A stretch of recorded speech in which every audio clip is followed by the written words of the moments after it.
Ei, Markus, siiamaani pulss on laes ja sellist mängu ei ole vist siin saalis nagu ikkagi väga pikalt nähtud. Täis thriller kogu raha eest. Võta see mäng oma sõnaga kokku. Mis siin siis toimus täna? Alustuseks kohe fännidele suured tänud, et ikka see oli väga vajalik abi lõpus, et ilma selleta ma arvan, et oleks keeruline olnud. Noh, esimene poolaeg vähe parem, teine poolaeg läks nagu ta läks. Natuke niisuguseid kiireid, rumalaid otsuseid ja lõppu suutsime oma kasuks kallutada, aga see on nagu ta on. Jaa, nagu ütlesid, siis tegelikult siit teemalt vaadates ka, selgelt oli näha, kuidagi saime väga hästi minema. Kõik justkui sujus, rebisime päris korraliku vahe sisse ja täis selgelt. Siit mulle tundus küll, me hoiame selle mängu lõpuni kontrolli all, aga see kolmas veerandaeg tulime poole tagasi. Mis meid siis natuke pakitsema hakkas, et meil see ära lagunes asi? Võib-olla ei olnud valmis, et nad olid ennast poole pausil kokku võtnud oma jagu ja ma isegi alustasin kohe teist poolaega rumala pallikaotusega. See annab mingit ebakindlust ka tervele platsile. Siuksed rumalad otsused jälle mingit enesekindlust võtsid ära ja siis läksid mõned viskad mööda, korvi alt lihtsalt.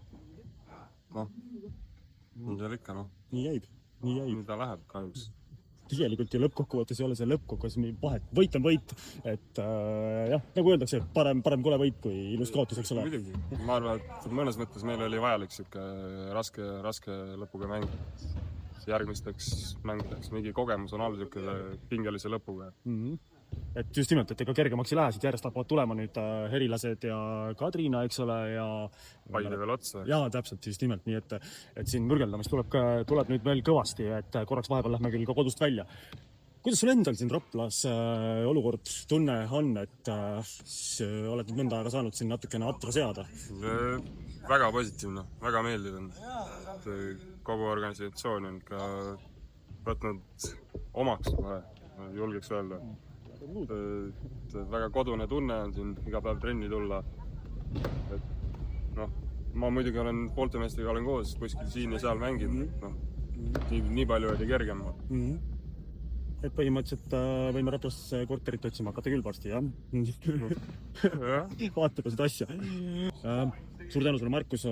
On tegelikult rõõm siin näha, sest tegelikult ma arvan, et ei pea olema suur korvpallispetsialist, et näha, et tegelikult mäng suuresti ka ümber sinu ja siin nii mõnegi teise mehe keerleb, et te oled väga vajalik lüli meie süsteemis, nii et ja veel kord tänu selle võidu eest ja ma ei teagi, paneme ka siis edasi, 5-5 käes, ma ei tea, siit on nagu, on kuhu minna. On. Aga olgu, aitäh sulle!